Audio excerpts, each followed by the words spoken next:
Olá, estamos começando mais um episódio do programa Além do Divã. Meu nome é Bárbara Bim, sou psicóloga infanto-juvenil e terapeuta integrativa e hoje eu tô aqui para conversar com você. Você que é mãe, você que é pai, você que é cuidador de crianças e de adolescentes.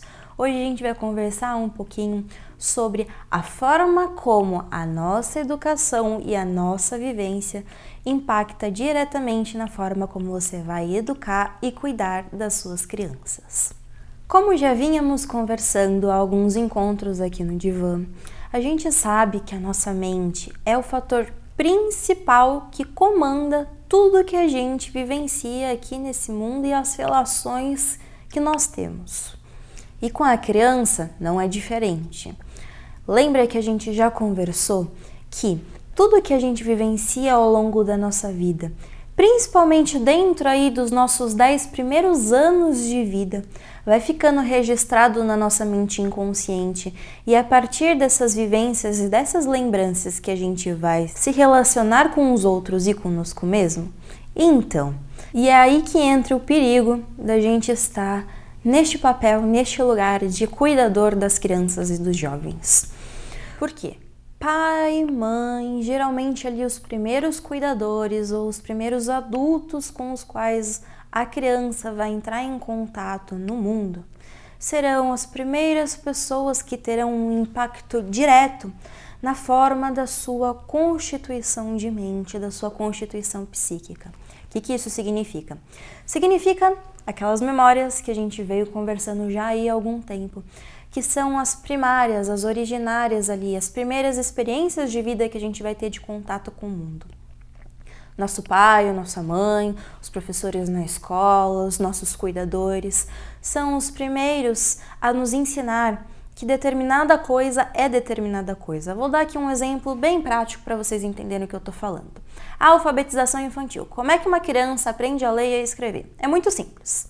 Imagina que uma criança que nunca teve contato com nenhuma letra e nenhum som na vida dela de letra é apresentada a primeira vez a figura A e o som.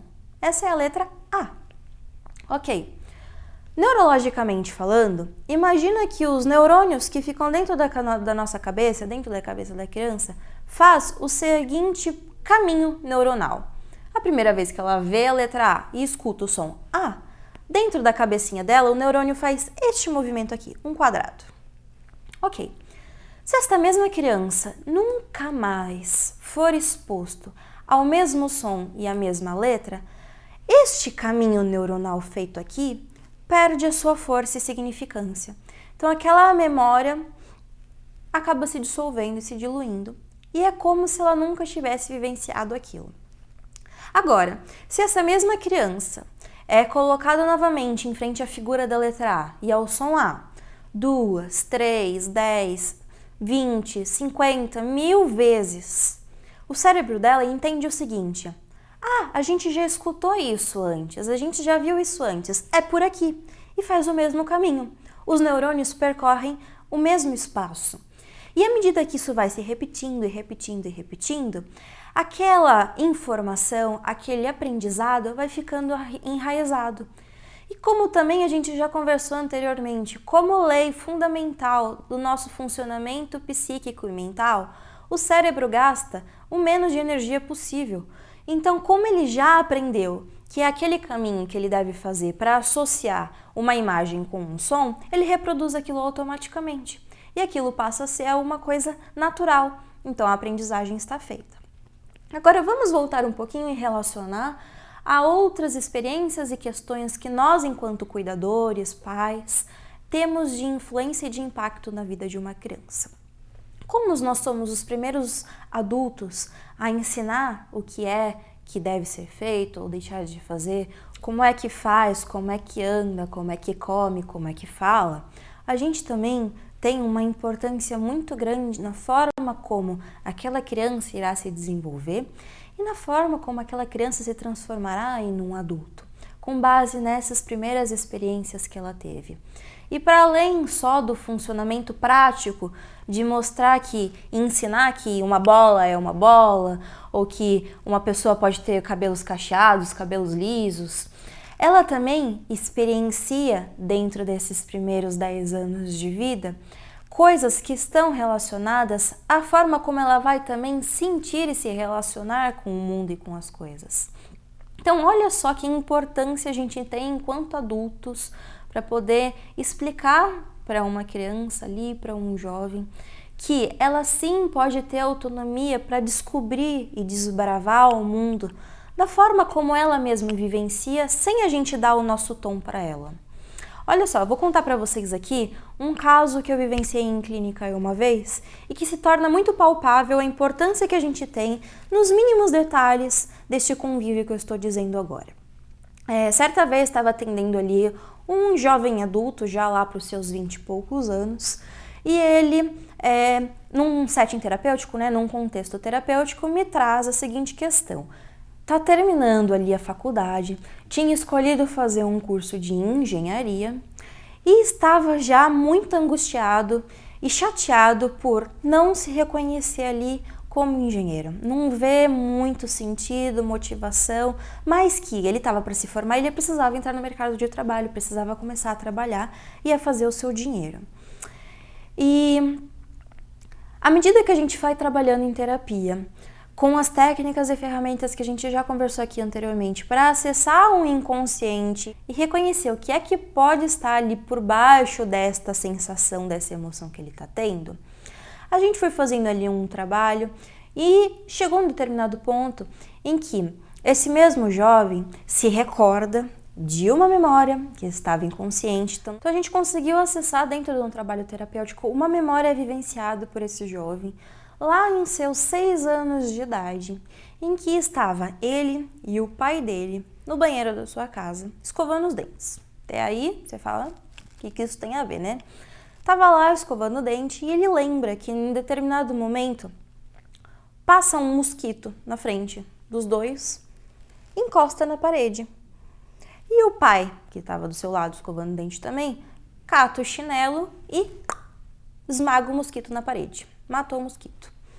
E uma criança, dentro da sua simplicidade e espontaneidade, olha para o mosquito e pergunta: nossa, pai, por que o mosquito ficou grudado na parede e não caiu?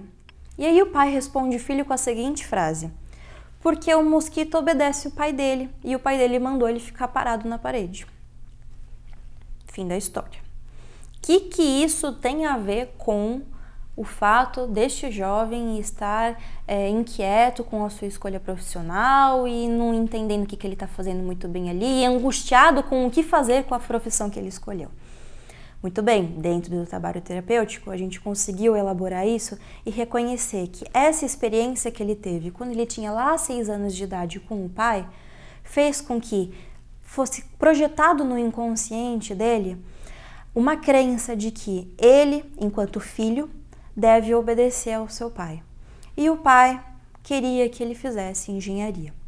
Percebe que isso é uma coisa que está no controle o tempo todo, mas que a gente não tem consciência e noção que está à frente de tudo que a gente vivencia? Sem julgamento para por que o pai falou uma coisa dessa, ou o que ele queria atingir com isso. Mas também a gente tem que reconhecer que o pai podia estar num dia ali cansado de trabalho, ele só estava escovando o dente e queria responder qualquer coisa porque o filho perguntou. Então, assim, é importante reconhecer que o que foi, ok, mas a gente carrega isso com a gente até a nossa vida adulta. Então, olha só a importância que nós, enquanto adultos, pais, cuidadores, temos na vida dessas crianças. Lembra que tudo que a gente vivencia até em torno dos nossos 8, 10 anos de idade fica registrado no nosso inconsciente e depois que ficou, é muito mais desafiador e difícil que a gente acesse essas lembranças e essas memórias de forma assim fácil. É possível, através de técnicas terapêuticas e de alguns processos, acessar esse inconsciente sim. Mas, reconhecendo que é isso que está no comando da nossa vida, a gente consegue se atentar então para a forma que a gente vai falar com as nossas crianças, para o jeito que a gente vai trazer alguma informação, alguma educação. É importante aqui salientar que não é o que a gente fala, e sim como que a gente fala.